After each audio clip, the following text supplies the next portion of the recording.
The X-Zone Radio Show with Rob McConnell is largely an opinion talk show.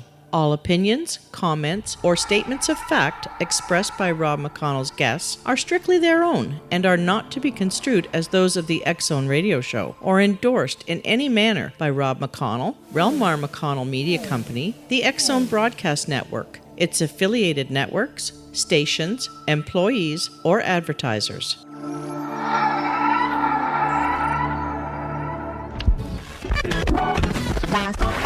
All Hit Radio.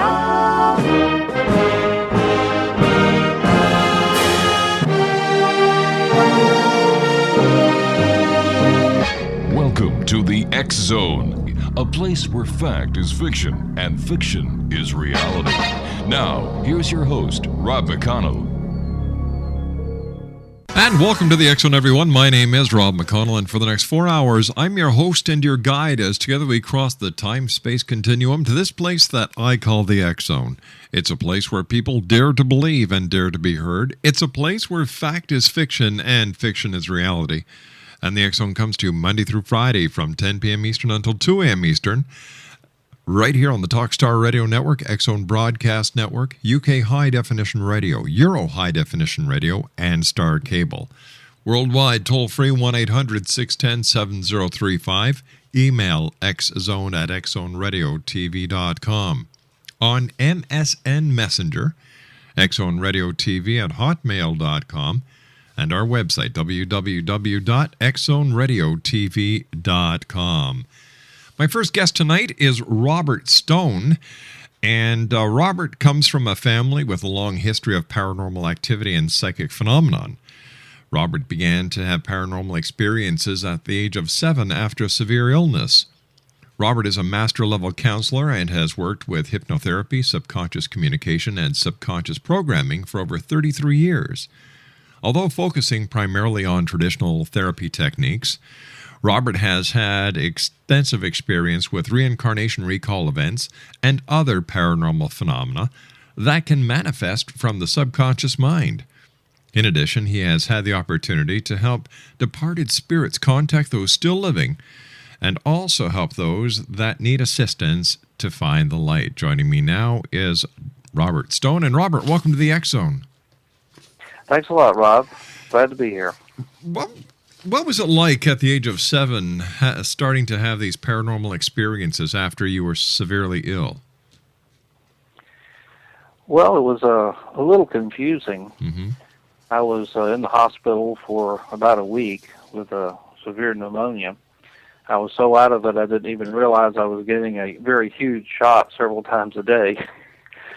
And when I became, after a few days and the medicine started taking effect, I became more conscious. And what had happened, what it triggered was when I got home, when I would say my prayer at night before I went to bed, mm-hmm. I had this vision. When I got to the part, I would always say the Lord's Prayer. When I got to the part where it said, if I should die before I wake, this scene would flash into mind. It was always the same scene. It was this really old hospital room. All I could see was a bed with the bottom third of the bed showing behind the screen. I could see some feet sticking up, with a sheet and so mm-hmm. forth. And that's how it started. And then there was just a series of dreams after that and other experiences. Robert, stand by. You and I have to take our first commercial break. We'll be back in 2 minutes. X-Zone Nation, my very special guest this hour is Robert Stone. His website, www.geohanover.com. That's GeoHanover.com. I'll be back on the other side of this 2-minute break with Robert Stone as we continue our investigation into the world of the paranormal and the science of parapsychology here in the X-Zone from our studios in beautiful Hamilton, Ontario, Canada. Don't go away. We'll be back in 2 minutes.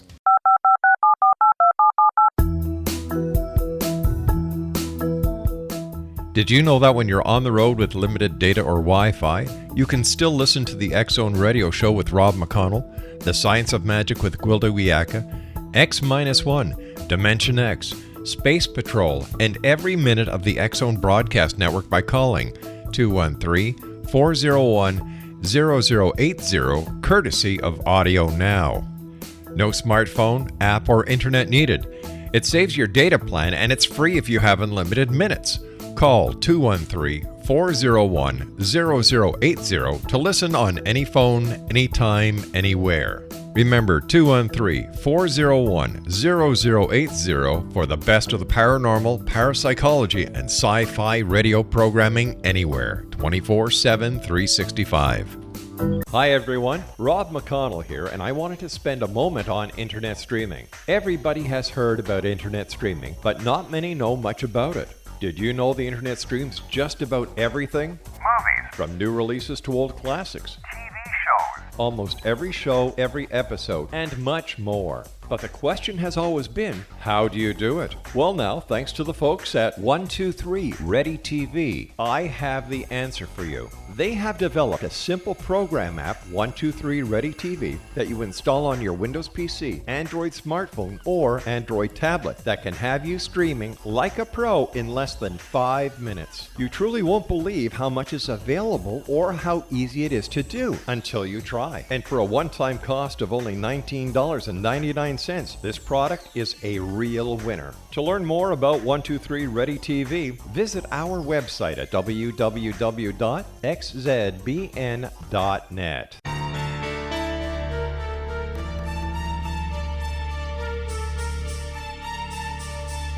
Hello, I'm Justina Marsh, and with my dad Pete, we are going to present a new show called Too Good to Be True. Together, we are aiming to discover more truths about this world and beyond. Do you have unanswered questions about the world?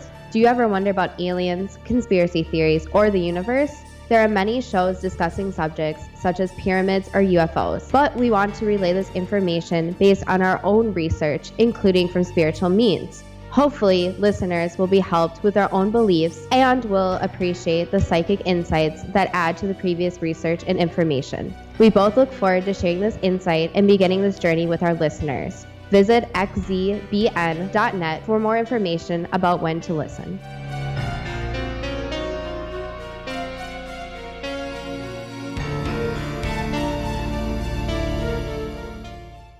Robert Stone is my special guest this hour, Exonation, www.geohanover.com. Robert, is it possible that people could actually be troubled subconsciously by those who have passed or paranormal events that they may not even be aware of, that their life is in turmoil and they don't know why? That's absolutely correct. Spirits can influence the living because they broadcast out thoughts. I had a case years ago where a young lady came in with a low self-image and a drinking problem.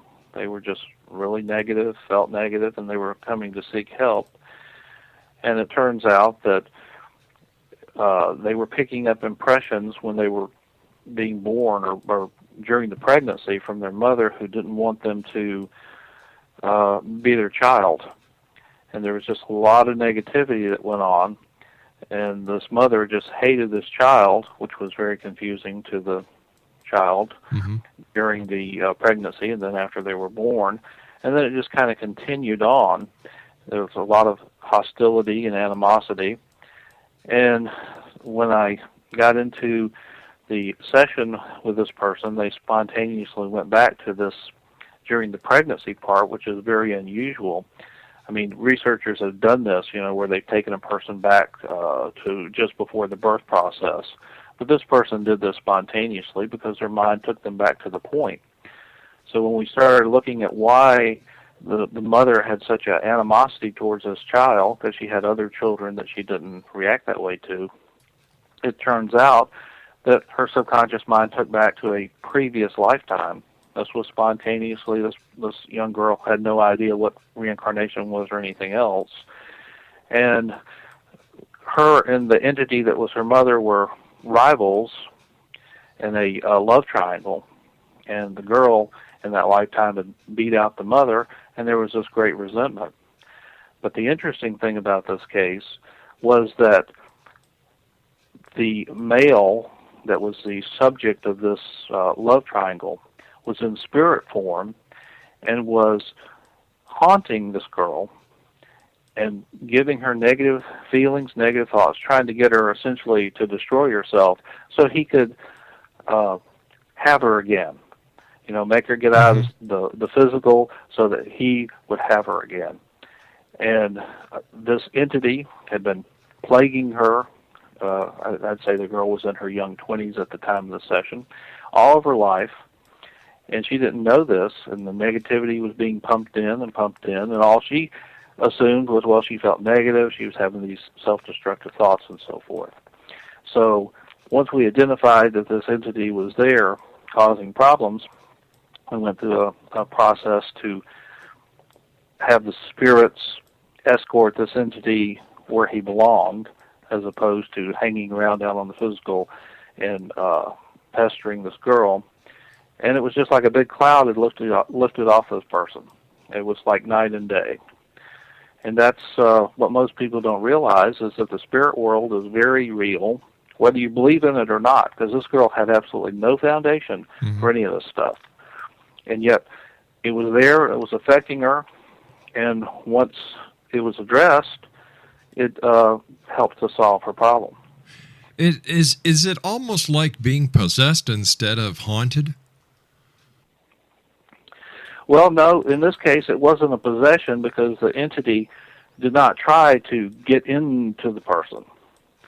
All they were doing is, it's just like another person hanging around nagging you and telling you negative stuff and putting you down all the time. That's what it was like, except, of course, it was going directly into the thought processes rather than like two people standing together, one person saying something to the other. But no, it wasn't a possession issue with this.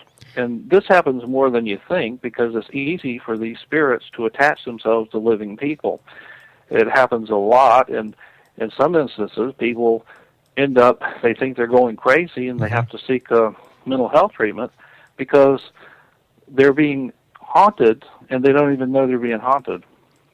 Tell me, as a professional, is the mental health are mental health professionals equipped to deal with spiritual or paranormal hauntings?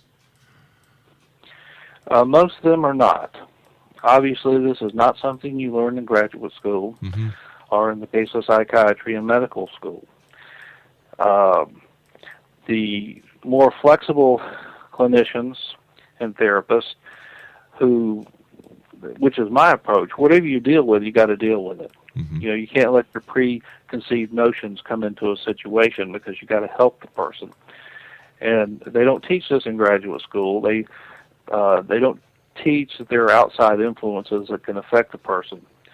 And because of that, this is why some people go to person after person after person seeking help, and they don't get the help that they need, because the actual issue isn't being addressed.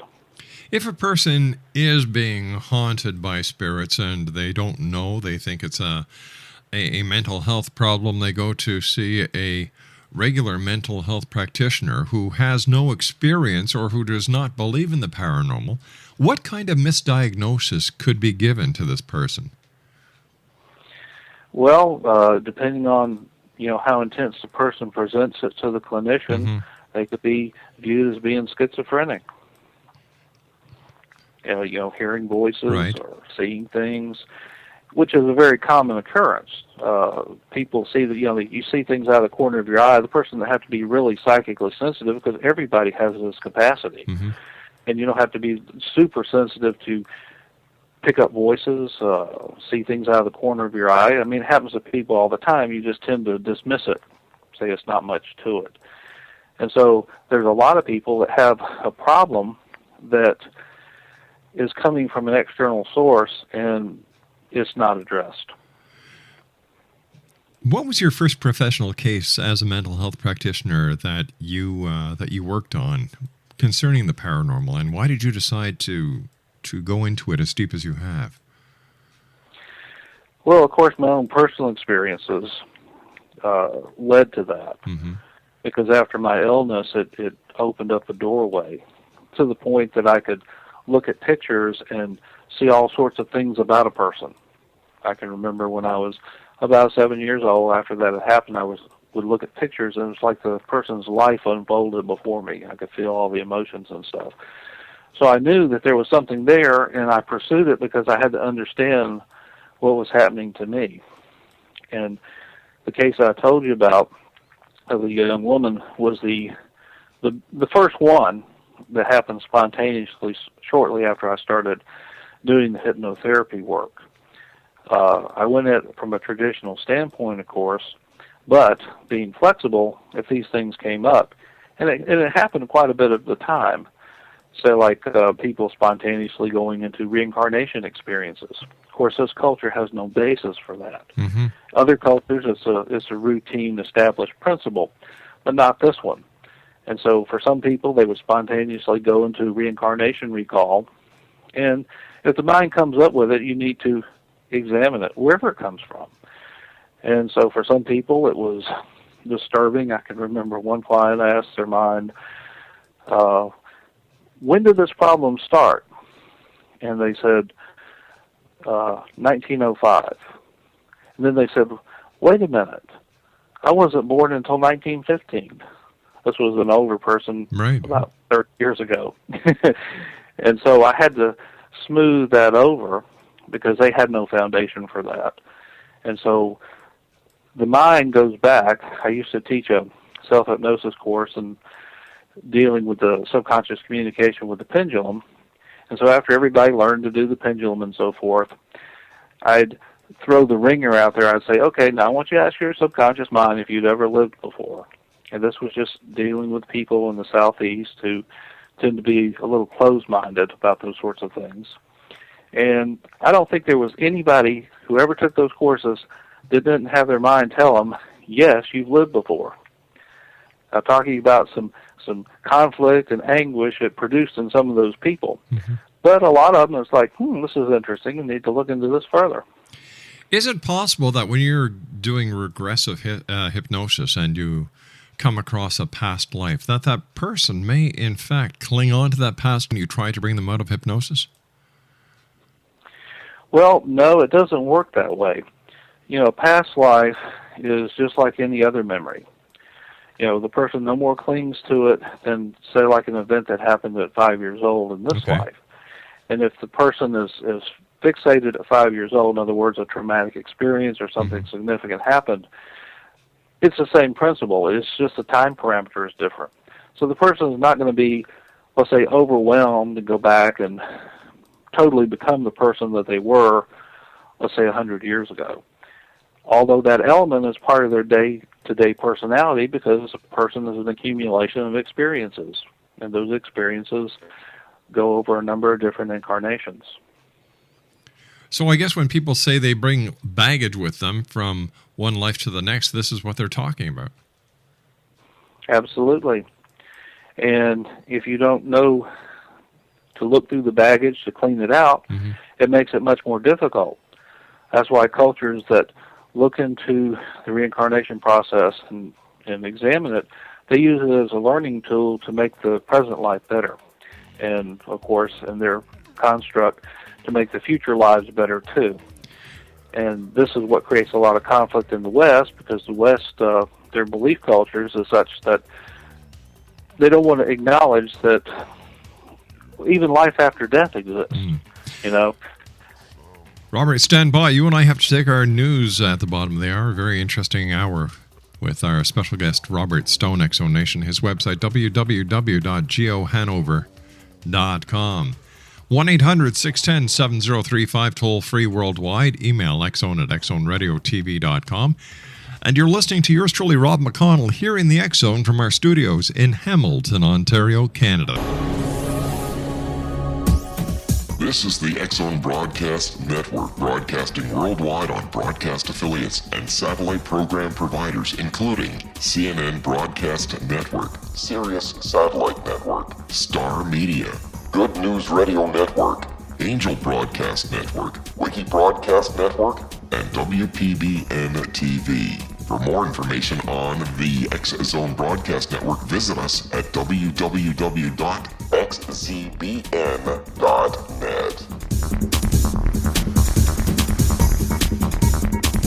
Hi everyone, Rob McConnell here, and I wanted to spend a moment on internet streaming. Everybody has heard about internet streaming, but not many know much about it. Did you know the internet streams just about everything? Movies, From new releases to old classics. TV shows, almost every show, every episode, and much more. But the question has always been, how do you do it? Well now, thanks to the folks at 123 Ready TV, I have the answer for you. They have developed a simple program app, 123 Ready TV, that you install on your Windows PC, Android smartphone, or Android tablet that can have you streaming like a pro in less than 5 minutes. You truly won't believe how much is available or how easy it is to do until you try. And for a one-time cost of only $19.99, this product is a real winner. To learn more about 123 Ready TV, visit our website at www.xzbn.net. Welcome back, Exonation. Robert Stone is our special guest. His website is geohanover.com. Robert, how is it that some spirits become earthbound and others pass into the light? Well, it mainly tends to do with our Western cultural beliefs. I think when it comes right down to it, no one actually believes in life after death. There's a lot of people that talk about it and claim that they believe into it, but when it comes right down to it, in Western culture, people don't believe in life after death. Consequently, most people are not prepared for the transition. When they make the transition, they discover that they are just like they are now, except they don't have their body, although they don't usually realize this at first because to themselves, they look and feel just like they did when they were alive. And they don't understand why people can't see them. They try to talk to people. People ignore them. And they're very confused. And it's because they had no framework to pass into. Because, when you pass into spirit, the mind creates the reality. So what you believe is what you find when you pass over. And so since most people are confused, they don't realize they've transcended, they tend to get stuck because they're more oriented. They seek out the people that they know, or they seek out anybody that they think can be of assistance, which is something that happened a few months ago when I sat down to have an EVP session. Can you tell us about that? Yes. I was just going to do a brief EVP session. That's where you sit down, you get focused, and you have a recorder going. Digital recorder works fine for this. And you call forth any spirits that want to say something. You have the recorder running. And rarely do you hear anything while it's going on. And so this was a very brief session. I asked a question, and it was interesting because it was really raining out that particular night. So I said, is there any spirit here that would like to speak? And then I waited a little bit. You've got to give them time to answer. And since you usually don't know that they're answering, you just have to give it some time and be patient. So then, after 3 or 4 minutes, I said, okay, if there's any spirit here that would like to speak, give me a sign. Well, this big rap comes from a cabinet by the couch. And it sounded like it originated inside the cabinet. I couldn't even duplicate the sound. So I thought, well, this is interesting. So I let it go on, and the whole segment was about 10 minutes. There was a few other noises. So I didn't immediately put the sound file into the computer, and my delay caused other noises to be occurring, rapping, and things would, like papers would fall off that there was no reason for them to fall off. There was a bunch of activity, so I thought, okay, this is interesting. So I put the file into the computer because that's the only way you can really tell, because these sounds are very low volume, and you got to have a way to identify them and isolate them. And going through there, I found a sound form, and that sound form said, help. So okay. Sometimes you got to really pay attention to figure out what these sounds are because they're weak and sometimes they're a little garbled. But this sounded clearly like help. So I had another person listen to it, and yep, that's what it said. I sent it to another person and said, here's a sound file, tell me what you think. And so they emailed me back. I emailed it to them, and they said, help. So I thought, okay, here's somebody that needs help. So me and the wife sat down in the living room, like, okay, well, whoever this is, we need to see if we can help them. So we sit there, and it's pretty obvious that there's this elderly guy who the name that came to mind was Ralph. And he was standing there, and he was like in a pair of dress slacks and a sports shirt that was kind of checkered, not checkered, but big squares, just normal dress. Right. And he looked very confused. And he was like stuck. Now there's a cemetery a few blocks away from where I live, and I figured, well, it's probably related to that. Mm-hmm. So I said, okay, this guy is stuck here. He's asking for help. So there's a process you go through. You learn this through spiritualism, where you ask for the guides to come to assist. And this was a very interesting process, because this demonstrated to me what Ralph's worldview was. Because when I asked for the assistance, it was totally different from what I've seen in the past. And it was like this big white light opened up, like a huge spotlight. Mm-hmm. I mean, it's hard to describe. And out of this white light came biblical type angels. Like I thought, this is different. And I know that was related to Ralph's belief, what he was expecting to see. And so these biblical angels, I mean, they were beautiful. I mean, it's hard to describe. It was just an awesome amount of power. Came out, and they came, and they put their hands on Ralph's shoulders, and he recognized that they were there.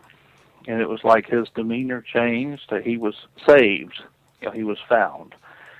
And so they just regressed back into this light, this big circle of light. And as Ralph was leaving, he was, saying, thank you, thank you, thank you, thank you. And then it went into the light, and the light just kind of faded away.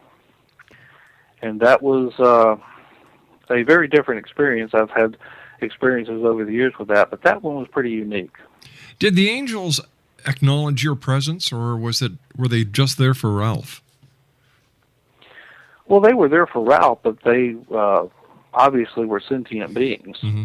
And so, yes, they were aware of our presence in the room. Tell me, does the lack of belief in ghosts make them any less real?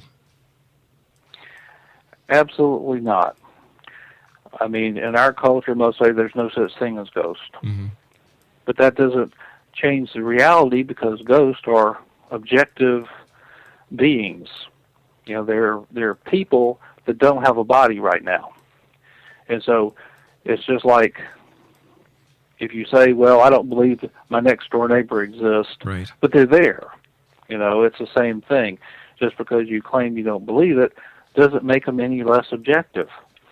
And that's where people get confused, because they want to convince themselves these things don't exist when they do.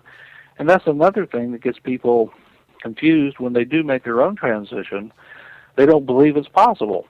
And then they are suddenly in that condition, and they're confused.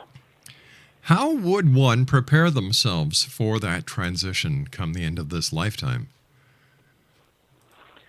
Well, the main thing is to get in touch with your subconscious mind, which has all this information stored in there.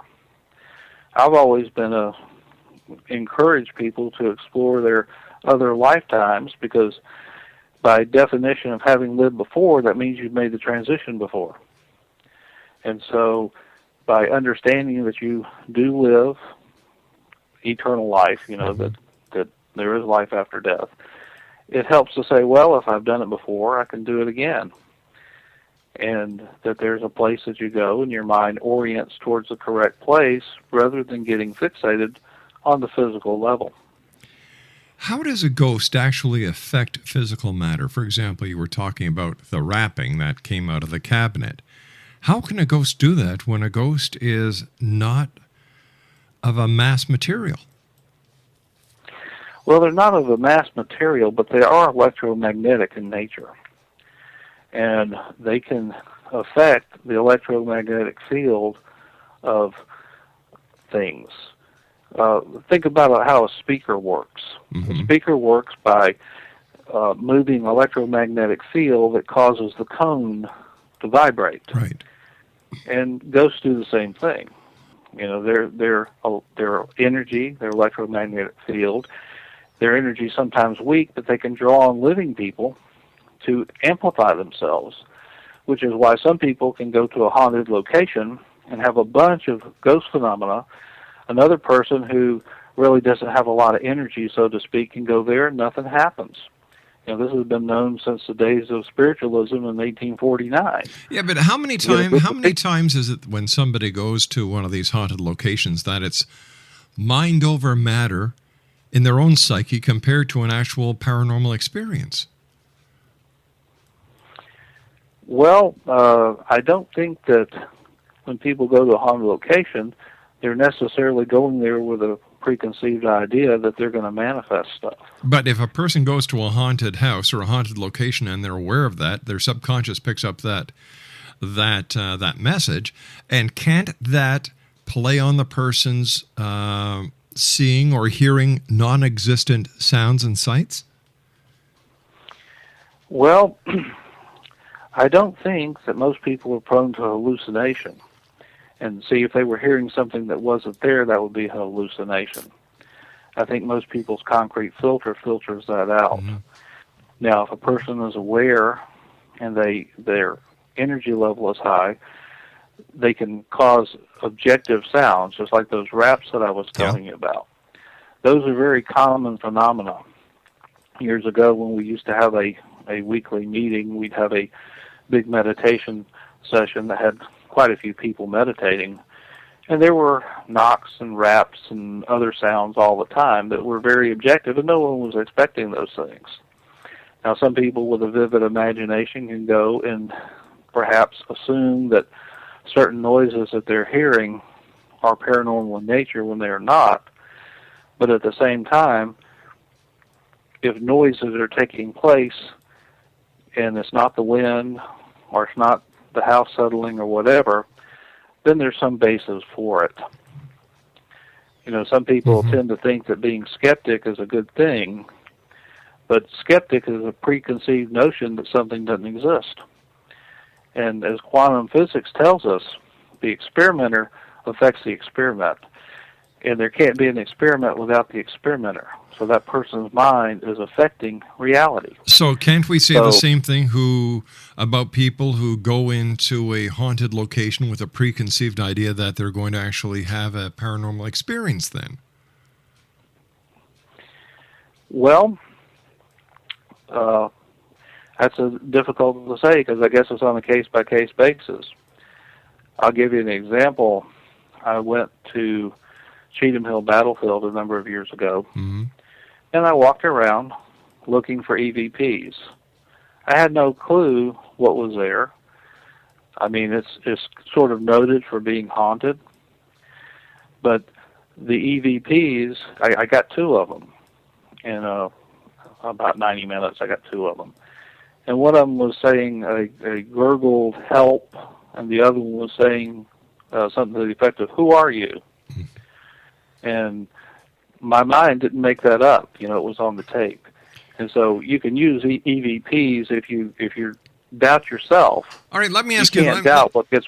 Let me propose this to you. If, as you were saying, that ghosts or paranormal activity are caused by electromagnetic vibrations, isn't it possible that a thought process could also be an electromagnetic field that is actually projecting thoughts from a subconscious level onto that EVP?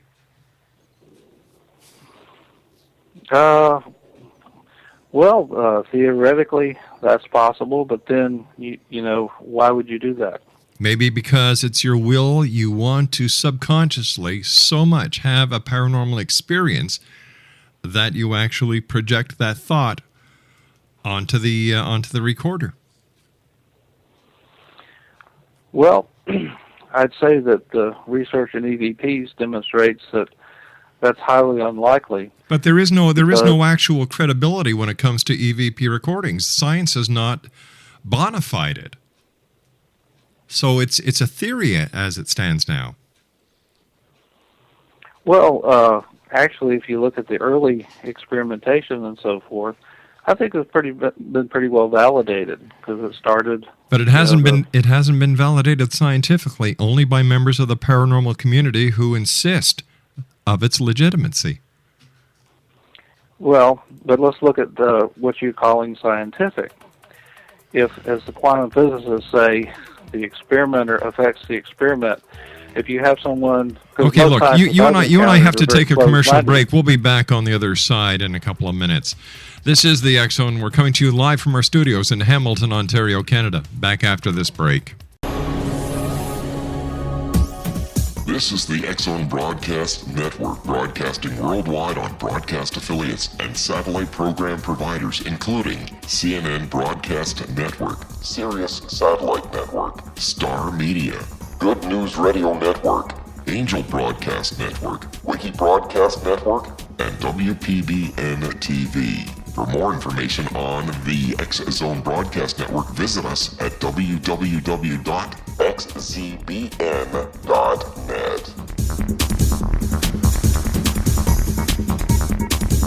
Hello, I'm Pete Marsh. With my daughter Justina, we will be presenting the new radio show, Too Good to Be True. If something seems too good to be true, it usually is. But with the help of Justina's amazing gifts, we're going to gain insight into questions that don't yet have complete answers.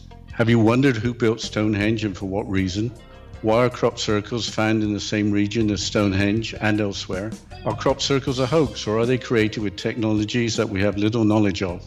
Who built the pyramids in Egypt and also in other countries? How and why were they built? Was the Titanic switched with the Britannic as part of a gigantic insurance fraud, or for more insidious reasons? What caused the Tunguska event when trees were flattened over an 800 square mile area in Siberia? Will the new insights be too good to be true? Well, that will depend on what you are prepared to believe. Please join us as we start on this journey together. For more information on Too Good to Be True, visit www.xzbn.net. Hi everyone, Rob McConnell here, and I wanted to spend a moment on internet streaming. Everybody has heard about internet streaming, but not many know much about it. Did you know the internet streams just about everything? Movies, From new releases to old classics. TV shows, Almost every show, every episode, and much more. But the question has always been, how do you do it? Well now, thanks to the folks at 123 Ready TV, I have the answer for you. They have developed a simple program app, 123 Ready TV, that you install on your Windows PC, Android smartphone, or Android tablet that can have you streaming like a pro in less than 5 minutes. You truly won't believe how much is available or how easy it is to do until you try. And for a one-time cost of only $19.99, this product is a real winner. To learn more about 123 Ready TV, visit our website at www.xzbn.net. Robert Stone is our special guest this hour. X Zone Nation website, www.geohanover.com. I'm sorry I didn't mean to cut you off there, Rob, when you were giving us the explanation on how quantum physics, are kind of pointing to EVPs. But tell me, has there been one quantum physicist who has come out and said unequivocally that EVPs are legitimate? Well, in terms of naming names, I can't say because I haven't looked into that. Because as a psychologist, see, we have to deal with construct validity. In other words, when you're dealing with psychology, you're dealing with things that you can't measure. In other words, you can't concretely put the mind out there on the table. And so you have to come up with indirect ways to do it, inferential interpretation. However, what you're talking about in terms of concrete information, Dr. Gary Schwartz has done an incredible job. He's a clinical psychologist, and he's also into physiological psychology. And he has done all sorts of things with documenting precognition, healing, mind over matter things. And so his work is probably the best in the field, and he's written a number of books on it. And he is a very persistent and concrete person, and everything he's done, has been down to the nth degree. So when he comes out and makes various statements about the validity of these things, it's because he's got the data to back it up. Well, what did he talk about? What did he say about EVPs? Well, I don't know that he's addressed EVPs. Well, you see, I was talking about specifically EVPs. That's the topic I was talking about. I wasn't talking about other aspects of the paranormal, because I know that there have been many tests and many studies done, including at Stanford and at UCLA, where there's been tests done in labs that eminent scientists are investigating, but I had never heard of any concrete evidence from anywhere pointing to EVPs as legitimate. Let me ask this question. Sure. If you were a academic in such a field that was so out of the mainstream, would you say, okay, this is real? Why not? If it's legitimate and the academic... No, listen, if it's legitimate, it can be proven, and the scientific methods can replicate the experiment and the results, then why not? That's not how it works, though, in academia. Yes, it is, sir. Everybody wants to be safe. No, sir. Everybody wants to be safe. No, only the charlatans want to be safe because they're covering their butts. They're protecting themselves from any future loss of credibility based on their stupidity and their lack of knowledge. If a scientist or a doctor is credible, he can replicate the experiment. He can he can credibly prove that it does exist, then he will. There's a lot of charlatans out there saying that they can do certain things that they can't, and I think this is what we're coming up against when it comes to EVPs. My name's Rob McConnell. This is the X-Zone. I'll be back on the other side of this commercial break with the news at 6.5 minutes past as we continue from our studios in Hamilton, Ontario, Canada. Don't go away.